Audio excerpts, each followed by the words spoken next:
खबर शराबबंदी पर सियासत की। बंदी नीतीश सरकार का एक ऐसा फैसला जिस पर 8 साल से बहस चल रही है।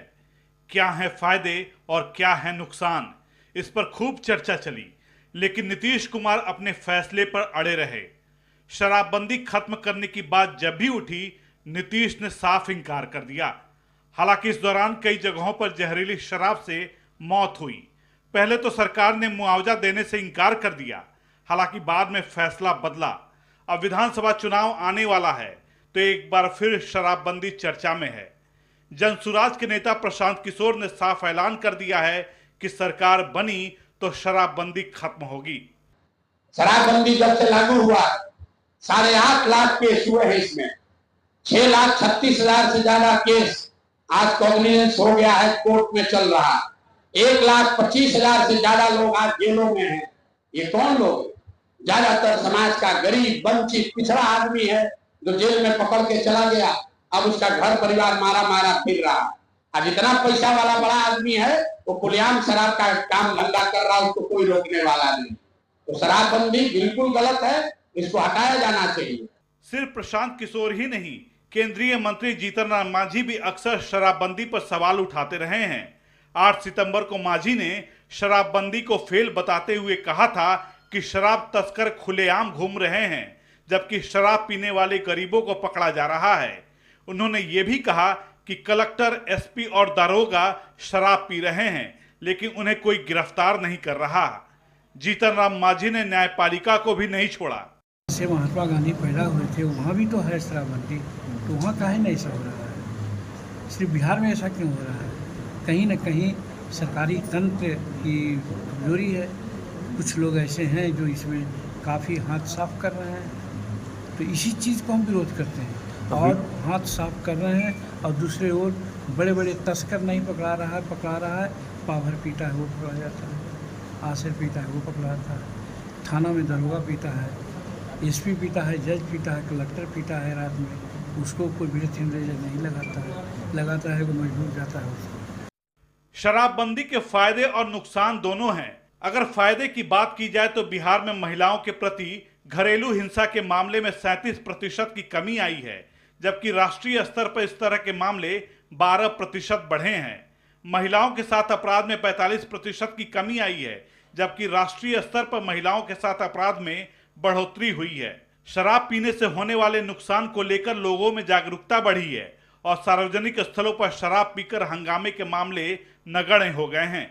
वहीं अगर नुकसान की बात करें तो सरकार को सबसे बड़ा नुकसान राजस्व का हुआ है। 2015 में बिहार सरकार को शराब से करीब 4,000 करोड़ रुपए का राजस्व मिला है। अगर 8 सालों की बात करें तो करीब 35,000 करोड़ का नुकसान हो चुका है। शराबबंदी लागू करने में मद्य निषेध विभाग पर खर्च बढ़ा है। शराब के अवैध धंधे से हर साल करीब 10,000 करोड़ का कालाधन पैदा हो रहा है, जो पुलिस, माफिया, उत्पाद विभाग और नेता में बंट रहा है। शराबबंदी कानून में लाखों लोग जेलों में बंद हैं। अब तो मद्य निषेध मंत्री भी मानने लगे हैं कि शराब की होम डिलीवरी हो रही है। बदनाम है, शराबबंदी के बावजूद भी बदनाम है। इसलिए बदनाम है, ये नासमझ है, ये शिक्षाविहीन है और खास करके गरीबी के लालच में, गरीबी के कारण थोड़े लालच में माफिया द्वारा शराब डिलीवरी करवाने का काम किया जाता है इस समाज के लोगों को, SC ST के नौजवान के लोग, समाज के लोग, SC ST के समाज के जो भी लोग हैं, जो गरीब है, निसहाय है, लाचार है, बेबस है, उसको थोड़ी लालच में शराब माफिया देते हैं। उसको जो इतना अगर पौच बेच देगा, इतना शीशी बेच दे, बोतल बेच देगा तो मैं इतना पैसा दूंगा। उसी लालच में हमारे गरीब परिवार के लोग, SC ST समाज के लोग गांव में होम डिलीवरी करते हैं। उसी के तहत में जो भी पकड़ा जाते हैं डिलीवरी करने वाले, वह जेल की सलाखे में जाते हैं। जो मेन तस्कर है वह बच जाते हैं। यही अभियान लेकर के हम अपने समाज के बीच चल रहे हैं। राष्ट्रीय परिवार स्वास्थ्य सर्वे के आंकड़े बताते हैं कि ड्राई स्टेट होने के बावजूद बिहार में महाराष्ट्र से ज्यादा शराब की खपत होती है। 2023 में जारी आंकड़ों के मुताबिक बिहार में 15.5% पुरुष शराब पीते हैं, जबकि महाराष्ट्र में शराब पीने वाले पुरुषों की तादाद 13.9% है। 2015 और 16 की तुलना में बिहार में शराब पीने वाले पुरुषों में काफी कमी आई है। 2015 और 16 के सर्वे के मुताबिक बिहार में करीब 28% पुरुष शराब पीते थे और इसी के आधार पर मंत्री शराबबंदी को सफल भी बता रहे हैं और इसे खत्म करने से साफ इनकार कर रहे हैं। प्रशांत किशोर जी विद्वान आदमी हैं और चमत्कारी आदमी हैं। वो प्रधानमंत्री और मुख्यमंत्री भी बनाने का दावा करते हैं। वो जानते हैं कि हम बिहार में सत्ता में आएंगे ही नहीं और हमको ये शराब जो पीने वाला लोग है, अराजकता उत्पन्न करने वाला लोग है, उसका वोट भी लेने का एक वो जाल बिछा रहे हैं। शराबबंदी के कारण हमारा आने वाला पीढ़ी जनरेशन सुधरे, ये भाव है। देखिए ऐसा है कि इस देश में डाउरी एक्ट आया,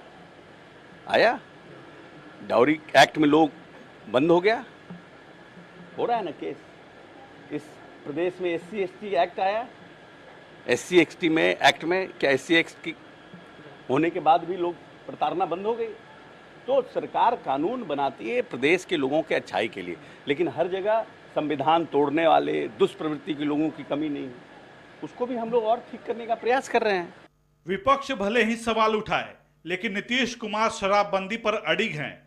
2018 में नीतीश सरकार ने पहली बार सर्वे कराया जिसमें 1,64,00,000 लोगों के शराब छोड़ने की बात सामने आई। वहीं 2023 में चाणक्य लॉ यूनिवर्सिटी और AN सिन्हा इंस्टीट्यूट के साथ सर्वे कराया गया जिसमें 1,82,00,000 लोगों के शराब छोड़ने की जानकारी मिली। सर्वे के मुताबिक बिहार में 99% महिलाएं और 93% पुरुष शराबबंदी के पक्ष में हैं। यही वजह है कि तमाम विरोध के बावजूद मुख्यमंत्री नीतीश कुमार शराबबंदी पर अडिग हैं और चुनावी सभाओं में इसका जिक्र करते रहते हैं। ब्यूरो रिपोर्ट, कशिश न्यूज।